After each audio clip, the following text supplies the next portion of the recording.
May 12th.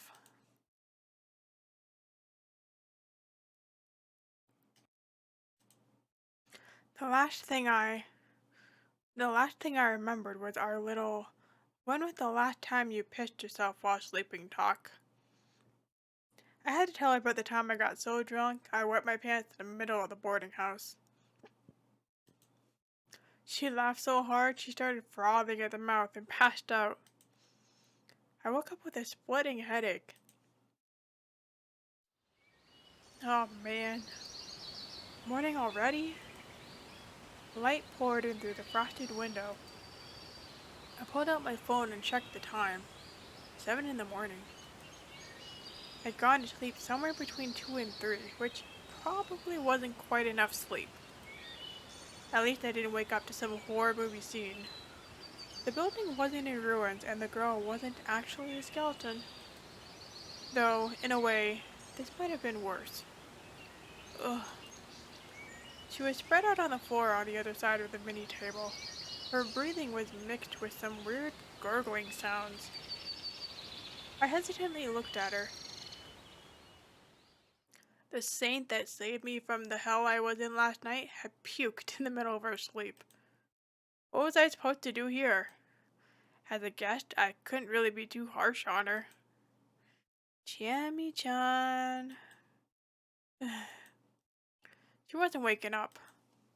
Well, I just do what little I could. Clean her up. There, that should be good enough. I'd used tons of toilet paper to clean up her mess and flush it down the toilet. I left a stain on the floor, but it was dirty to begin with, so whatever. I'd even wet a towel and cleaned her face. Even then, she showed no signs of waking up. Some of it was on her hair and clothes, but I figured it was best if she took care of that herself. Jimmy-chan. Morning? The first hint of consciousness so far today. I'll be leaving for a bit. Without waiting for a response, I walked to the entrance. She'd have to take a shower and change and all that, so I killed time outside. I stepped into my still damp shoes with my bare feet. My socks were in the washing machine with the towel she gave me to wipe my legs, and reached for the doorknob. I opened the door and was greeted by a gust of wind. The raindrops gathered on the leaves of the tree next to the building flew right into my face, making me grimace. The rain from last night was already over. The sky was pretty clear, but despite that, I noticed the visibility of my surroundings was poor. The building was surrounded by leaves. The old structure was basically buried in a forest of trees about as tall as itself. There were branches poking into the exposed hallway. It almost felt like they'd reach out and grab me if I wasn't careful. It kind of felt like I was in an overgrown ruin. I turned around and saw the room and shammied just as I left them. Yep, it was all real. I closed the door. There were other rooms in this building, which made me wonder if they were occupied. Hell, I wondered the same thing about the area in general. I pushed the branches aside to see if there were other buildings nearby. Suddenly, something entered my vision. It didn't feel right. Something that shouldn't have been there. The leaves I moved revealed a woman clad in curious clothing. The moment I recognized her as such, she opened her closed eyes. Did our eyes meet? Another strong wind. I shielded my face from the spray of raindrops. When I looked outside again, the woman was nowhere in sight. Was that an illusion? If not, then what? What kind of place was this? It could have been a real Hicksville, a marginal village, a bunch of actual ruins, or an illegal settlement. I had some theories, but I set them aside for now. It seemed like a place worth exploring regardless. I went down the stairs and found no sign of the woman, or anyone else for that matter. A short distance away from the building, I turned around and sure enough, it was pretty much covered in trees. I went to the place where I saw the woman. There were footprints in the grass here. Maybe I'd find her if I followed them. They led me to an open area. It was unused, but it looked like someone was trying to do something with it.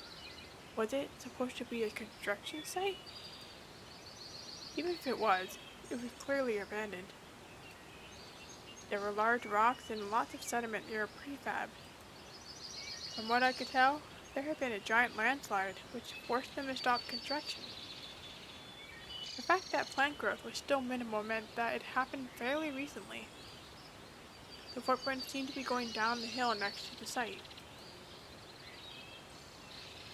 Following them, I finally saw something that could be called civilization.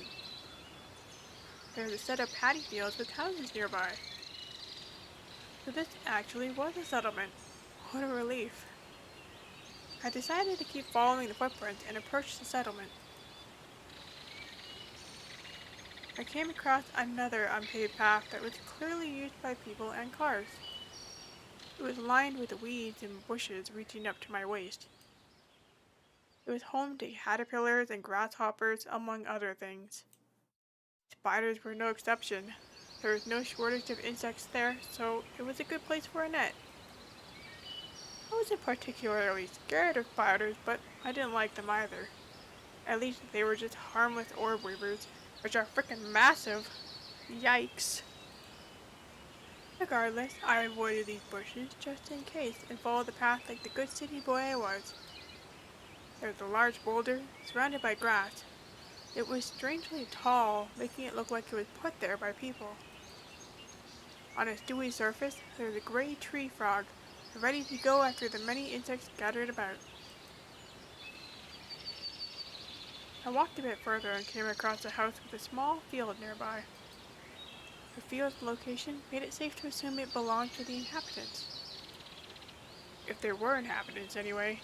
I couldn't see anyone, and just like always, there was grass everywhere. There was another boulder standing next to the house. This one was obviously placed there by human hand. What was the point? Was it a monument or something? The footprints continued into the field. The wet mud on the field was full of small, young, but healthy-looking rice plants. If you ignored the standing boulders in the area, the place looked like a normal farming village. I was both relieved and worried at the same time. From what I saw, there weren't any other buildings besides the ones in this settlement. Everything beyond were just mountains, meaning that this place was completely isolated. And I was a complete outsider. There was no way things would go well if I ran into a random local. I belatedly crouched to hide myself a bit. It was probably best for me to go back. Chiemi might have been looking for me. Suddenly, I heard a sound.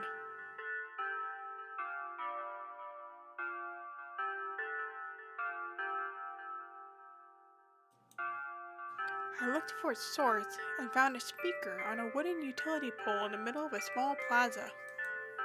A morning broadcast? I'd never heard this tune before. It was cheerful at first, but had some parts that seemed really dark. I found it unsettling. Perplexed, I stopped walking, and what happened next made me hide myself. There was a person in the area densely surrounded by houses, but they weren't normal. What was with that appearance? What was that on her face? Though I was a fair distance away, I could see an old woman with some sort of cloth over her face shakily walk out from between the buildings. Oddly enough, there were boulders even there. But even weirder was the fact she walked up to one of them, lightly joined her hands, and bowed her head before it, her face still hidden. Then, all was silence. It actually looked like she was revering it. To me, it looked like she was praying to it. This is bad. Really bad. I'd wander into a settlement with a unique culture, to put it lightly. Forget causing trouble. An outsider like me could get killed here. I just turned around and ran for it. I dashed up the hill, past the house, through the construction site, until I arrived back at the apartment building. Chummy looked like a relatively reasonable person. Maybe she could tell me what was up. It just hit me that the way she described this place was somewhat weird. She basically said it wasn't normal.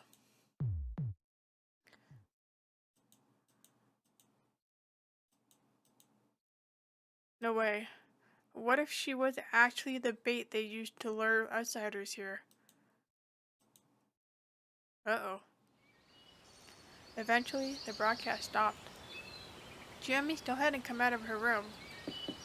She didn't respond even when I knocked or called out to her. I didn't have to worry about this, right?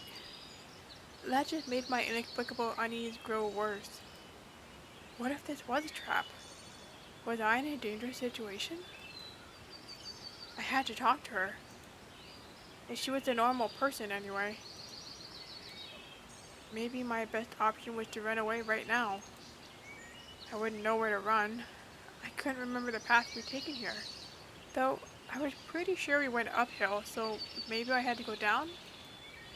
If I avoided the settlement and went back to the mountain stream, I could escape by following the wild roads. That was my best option, even with the difficulties considered. Thankfully, I had taken my bag with me. I took out a 5,000 yen note and put it in Jimmy's newspaper box.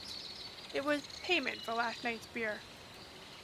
The moment I turned around to take my leave, the door to the room next to the staircase opened slightly with a creak. I saw an eye glaring at me through the gap. Yeah! Her high-pitched scream pierced my eardrums. I screamed too, scared shitless, and ran for it. Suddenly, I stepped onto the wet hallway floor at a bad angle. I fell.